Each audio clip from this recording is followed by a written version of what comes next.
Hello friends, welcome YouTube के इस नए वीडियो में आपका स्वागत है। आज हम लोग का पहला क्लास एसएससीज एंड रेलवेज के लिए जीएस का क्लास हम लोग का रहेगा, है ना। बहुत बार परीक्षाओं में संसद और विधानसभाओं द्वारा बनाए गए कानूनों के संबंध में क्वेश्चन पूछा जाता है। ध्यान में ये रखना है कि जो रिसेंट एक्ट्स बनाए हैं विधानमंडल ने या भारत की संसद ने, जो रिसेंट एक्ट बनाए हैं, अधिकतर एग्जामिनेशन में वही क्वेश्चन फोकस होता है ना। राज्यवार विधानमंडलों ने जो एक्ट बनाए हैं या फिर विधानसभाओं ने जो विधेयक पास किए हैं, उसके संबंध में भी देखा गया है कि कुछ कुछ क्वेश्चंस एग्जामिनेशन में आते रहते हैं, है ना। जो केवल हिस्ट्री, पॉलिटी और ज्योग्राफी को ही जीएस समझ रहे हैं, उनके लिए ये क्वेश्चन मुश्किल हो सकता है, लेकिन थोड़ा टेक्निकल पढ़ने पर ये क्वेश्चन आराम से बन सकता है। तो कुछ एग्जाम्पल के साथ क्लास को शुरू करते हैं। जैसे छत्तीसगढ़ विधानसभा ने 2025 में इसी साल छत्तीसगढ़ लोकतांत्रिक सेनानी सम्मान बिल, मैं फिर से बोल रहा हूँ, छत्तीसगढ़ लोकतांत्रिक सेनानी सम्मान बिल 2025 पास किया है। ठीक है, तो ये किससे रिलेटेड है? तो ये रिलेटेड है मीसा से, maintenance of internal security act. 1971 में भारत के राष्ट्रपति के अध्यादेश से मीसा नाम का एक एक्ट लाया गया था, जिसे लोकतंत्र की हत्या करने वाला एक्ट भी कहा गया, जिसे आंतरिक सुरक्षा के नाम पर अथॉरिटीज़ को इतने अधिकार दे दिए गए कि वो किसी को गिरफ्तार कर सके। तो मीसा का काफ़ी ज़्यादा विरोध हुआ था और 1971 में ये एक अध्यादेश के रूप में आया था, एक ऑर्डिनेंस के रूप में आया था, और उसी वर्ष भारत की संसद ने maintenance of internal security act पास किया। तो छत्तीसगढ़ की विधानसभा ने मीसा के तहत गिरफ्तार किए गए व्यक्तियों के लिए इस विधेयक के माध्यम से मासिक पेंशन की व्यवस्था की है। जैसे कि इस एक्ट में कहा गया है कि मीसा बंदियों को 10,000 से लेकर के 25,000 रुपये तक का मासिक पेंशन दिया जाएगा। संभावना इस बात की हो सकती है कि आपको लगे कि ये क्वेश्चन उतना ज़्यादा एग्जामिनेशन के लिए इम्पोर्टेंट नहीं है, लेकिन देखा तो ये जा रहा है कि इस तरह के क्वेश्चन जो है वो एग्ज़ाम में पूछ दिए जा रहे हैं, क्योंकि बहुत सारे लोगों को तो मीसा के संबंध में जानकारी नहीं है। आपसे पूछ देगा कि मीसा अध्यादेश के रूप में कब आया था? 71 में आया था। फिर भारत की संसद ने उसको 71 में ही प्रॉपर एक्ट के माध्यम से कानूनी रूप दिया। तो विधानसभाओं के द्वारा पास किए गए जो एक्ट होते हैं वो आजकल की परीक्षाओं के लिए एक महत्वपूर्ण क्वेश्चन बनकर के उभरे हैं। जैसे मैं आपको और कुछ और एग्जाम्पल बतलाता हूँ। ये सब मैं 2025 का बता रहा हूँ, ठीक है। जैसे केरल विधानसभा ने एक्ट के माध्यम से बुजुर्ग आयोग स्थापित करने वाला एक विधेयक पास किया है। केरल भारत का पहला राज्य है जहां पर बुजुर्ग आयोग बनेगा। आप जानते हैं कि देश भर में, दुनिया भर में बुजुर्गों की कई सारी समस्याएं हैं। कई जगह पर उनका शारीरिक और मानसिक उत्पीड़न भी किया जाता है। कई सारे ऐसे बुजुर्ग हैं जो बीपीएल हैं, उनको सामाजिक सुरक्षा का अभाव है ना। तो इन्हीं से को ध्यान में रखते हुए केरल की विधानसभा ने बुजुर्ग आयोग बनाने के लिए एक विधेयक पास किया है, और केरल भारत का पहला राज्य बन गया है जो बुजुर्ग आयोग बनाएगा। ये बात आप ध्यान में रखिएगा, ठीक है।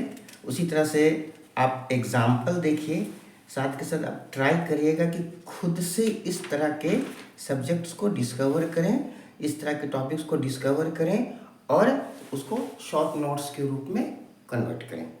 ठीक है। हरियाणा की विधानसभा ने seed act amendment bill, seed act amendment bill 2025 पास किया है। इस बिल के माध्यम से किसानों को सुरक्षा देने की कोशिश की गई है। नकली घटिया किस्म के बीज, निम्न स्तर के बीज जो माफियाओं के द्वारा या फिर व्यवसायियों के द्वारा, व्यापारियों के द्वारा जो सप्लाई कर दिए जाते हैं, उनसे किसानों की सुरक्षा के लिए इस बिल को लाया गया है। इसमें कहा गया है कि अगर इस कानून के तहत गिरफ्तारी होती है तो 6 माह से लेकर के 3 साल तक की कारावास हो सकती है ना। ऐसे मैं आपको बता दूं कि भारत की संसद ने 1966 में सीड एक्ट पास किया था। ठीक है। तो आप ध्यान में ये रखो कि ऐसे चीज जो हैं, ऐसे टॉपिक्स जो हैं वो आपके नज़र में होने चाहिए, ताकि एग्जामिनेशन हॉल में कंप्यूटर पर कहीं पर भी आपको क्वेश्चन मिले तो आप एम्बैरेस फील ना करें। ठीक है। मध्य प्रदेश विधानसभा ने अभी हाल ही में एक महत्वपूर्ण विधेयक पास किया है। वो लैंड पुलिंग से रिलेटेड एक बिल है। जैसे आप जानते हैं कि जब सरकार किसानों का या किसी व्यक्ति का जब जमीन अधिग्रहण करती है, एक्वायर करती है, तो अधिग्रहण के बदले उनको मुआवजा वगैरह दिया जाता है।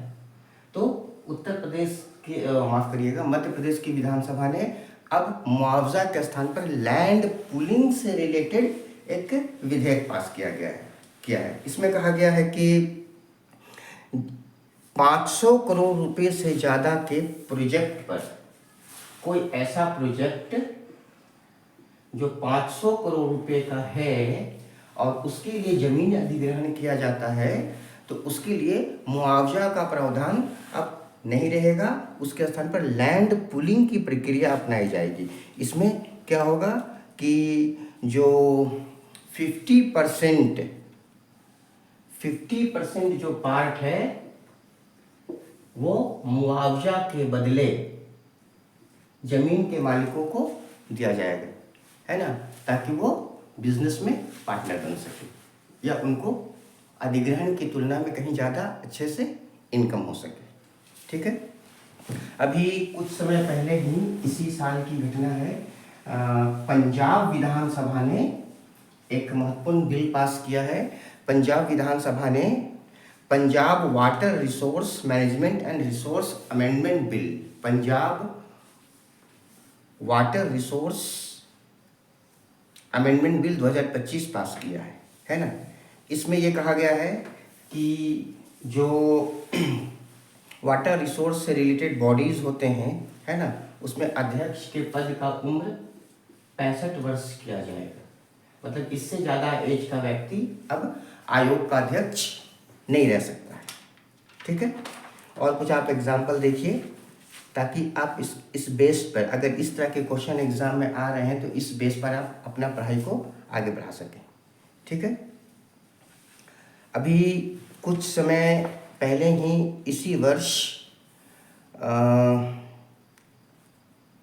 तेलंगाना की विधानसभा ने बैकवर्ड क्लास के आरक्षण के लिए एक बिल पास किया है, जिसमें 42% आरक्षण की व्यवस्था की गई है।